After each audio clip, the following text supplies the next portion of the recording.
Hey everyone, welcome back. So today we'll be trying out a foundation that has been insanely hard to get my hands on. So much so that I completely forgot I sent in a request with the company months ago to let me know when it would be back in stock. And that is the Ordinary Coverage Foundation. But before we dive into this video, if you're new here, welcome. I post new foundation first impression reviews all the time, and if this is something that interests you, consider hitting the subscribe button so you can be alerted when I post new content. So this foundation has been super hyped up. It was back ordered, they did a restock, then there was a waiting list of like 25,000 people. I don't think they were really prepared for the crazy demand that seemed to happen overnight. They also have their serum foundation, which is supposed to be more of a light to medium coverage, and I'll be reviewing that next month also. So I sent in a request for this foundation around the end of May, and I just received it probably about 2 to 3 weeks ago. I know they received more orders than they were expecting. They're having some issues. So I picked up the shade 1.1N, which is their second to lightest shade with neutral undertones. So there are some really exciting things about this foundation. The first is that it's available in 21 shades, which is amazing. It also retails for $6.90 and you get 1 fluid ounce of product. So The Ordinary is owned by a parent company called Deciem. They own several different skincare brands, but The Ordinary is their cheapest line. So I'm just gonna read some of the claims on the website. They have a lot of information on there, but I'm just gonna hit on some of the main claims. So this is apparently a semi-matte finish, full coverage foundation with a high pigment level. It's a silicone base broken down into 21 shades that are also from there broken down into 1 for light tones, 2 for medium tones, and 3 for darker tones. This foundation is also cruelty-free and vegan. So I have heard some rave reviews about this foundation. I know Wayne Gauze has named it as a game changer in the makeup world, but like every product out there, I've also heard some not so good things about this foundation. Like every product, it's going to do different things for different people. So if you want to know what I think of the Ordinary Full Coverage Foundation and how it applies and wears throughout the day, don't go anywhere, just keep watching. All the motorcycles are out today. It's a little loud. Alright, so I've already washed and moisturized my face with my Garnier Skin Active Clearly Brighter Daily Even Moisturizer. Love this stuff, has an SPF of 30 in it. And I primed with my CoverGirl True Blend Face Primer for dry skin. I'll leave links down below for both these products if you're interested. So you guys know the drill. I'm going to use the sponge on the right side of my face, and I'm going to... There's cat hair in this brush. And I'm going to use the Heavenly Skin Brush from IT Cosmetics on the left side of my face. So I'm going to give this a good shake first, because I have no idea what the consistency is going to be like. It looked a little runny in the bottle. We'll start off with 2 pumps. It's average consistency. It's not too runny and it's not super thick either. There is a bit of a scent. I can't really pinpoint it. It kind of, you know what? It reminds me of the Wet n Wild Photo Focus foundation where it has kind of that paint type of scent. It looks a little light, but I bought a shade lighter than I normally would gravitate towards because I've heard that this foundation oxidizes like crazy. So, yes? You gonna come meow? Meow?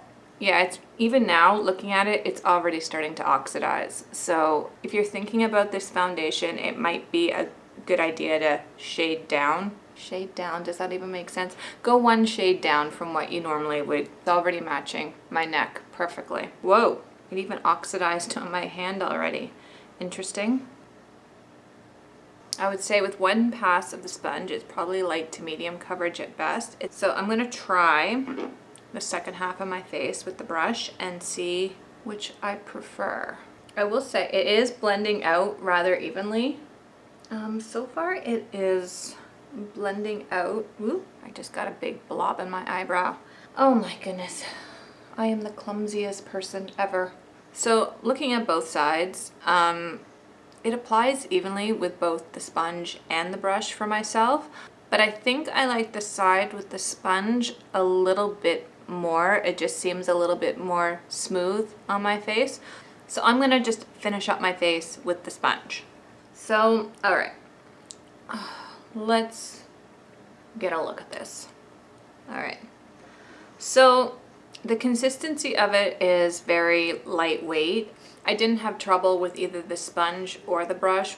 Both applied very evenly. In my case, I just happened to like the look of it a little bit more with the sponge. The foundation looked like it melded with my skin. The shade match ended up being perfect for me. I bought the shade 1.1N, which at first glance looked way too light for me, entirely way too light.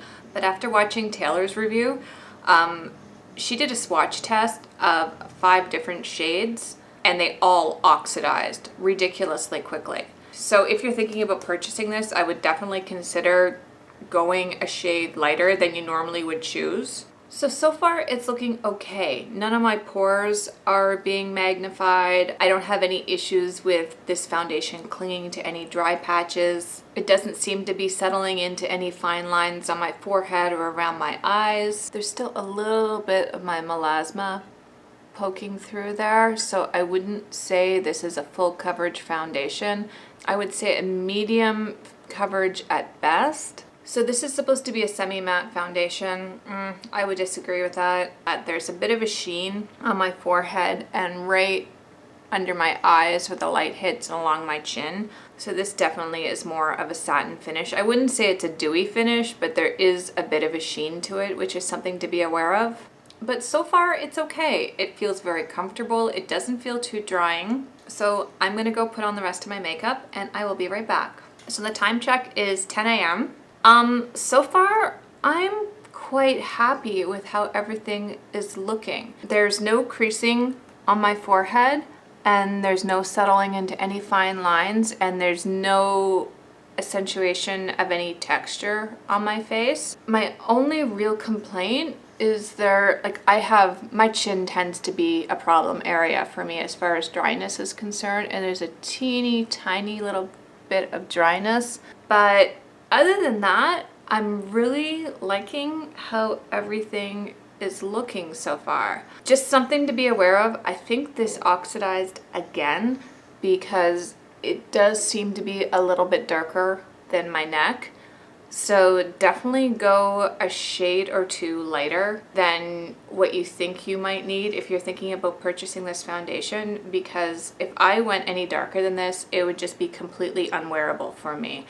The coverage, it's definitely not full coverage. I mean, I see there's a freckle. I can see some of my freckles coming through here and along my cheeks.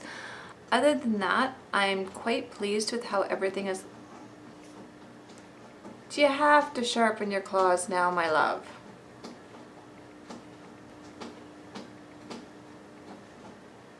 So on the rest of my face, I'm wearing the Physician Formula #InstaReady Multi-Finish Eyeshadow Palette in Smoky Nude. On my cheeks, I'm wearing the e.l.f. Total Face Palette. For mascara, on my upper lashes, I'm wearing the Voluminous Lash Paradise from L'Oreal, and on my lower lashes, I'm wearing the CoverGirl Supersizer. For lips, I'm wearing the Revlon Super Lustrous lipstick in the shade Pink Pearl number 30. So the next time check will be in natural light. I will see you guys in 5 hours and I'll let you know how this foundation has held up the rest of the day. So the time check is 3:03. The foundation has been on my face for just a little over 5 hours now. I'm just gonna pull the mirror down for a sec. So if you hear the purring of air conditioning and my engine in the background, sorry, I had to roll up the windows. Yeah, so far, considering it's 84 degrees out and I want nothing more than to put my sunglasses on because it is super bright out, it's okay. It's not drying out my skin right now. And considering I have super dry skin, that is a big plus for me. I don't have that feeling on my face that it's tight and uncomfortable and I need to wash my face. The area under my nose is super sweaty right now because it's just the time of year and it's kind of broken up around there. Another thing to keep in mind, I mentioned earlier that this foundation does oxidize. It's oxidized another shade darker. Like, I don't know if you can see in the light here how dark my face is in comparison to my neck, which is weird because when I put it on this morning, I thought, oh God, what have I done? So the color of it has thrown me off a bit. I wasn't expecting it to go this dark, but considering it's such a hot day, it's holding up pretty well, although it is starting to break up around my nose just a little bit. But there's no dryness around my chin, which is usually a big issue, and there's no fine lines being accentuated. So those are my results so far. I will check in with you guys this evening and let you know how this foundation is held up the rest of the day. So the time check is 7:50. The foundation has been on my face for almost 10 hours. Ending things a little early tonight. The Hunt with John Walsh starts in 10 minutes. I want to watch it. You know, I'm quite happy with how this is holding up, considering that this is only a $7 foundation. I'm not sure if I mentioned it earlier, but I didn't set this with a finishing powder at all. I just sort of left it alone and let it do its thing today. I'm only mentioning it now because it was a ridiculously hot day out. It was 84 degrees today and it was super humid outside and I was sweating a lot, and this foundation still held up really well.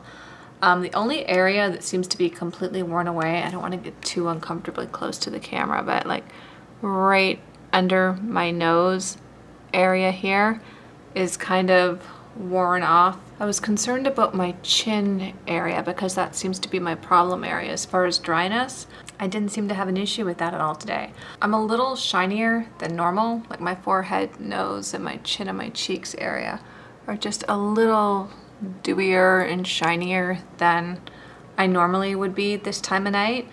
But quite honestly, I think that has more to do with the weather than it does the foundation. But for such an affordable foundation, it has been a pretty positive experience for me. It hasn't been accentuating any texture that usually happens on my forehead or settling into any fine lines. Just something to keep in mind if you're thinking about trying out this foundation, it does oxidize significantly darker. I'm in natural light and I don't know if you can see the difference between my neck and my chin. There's about a shade difference in between the two, and I picked a shade that I thought would probably be too light for me. So I hope you guys enjoyed this video and you found it helpful.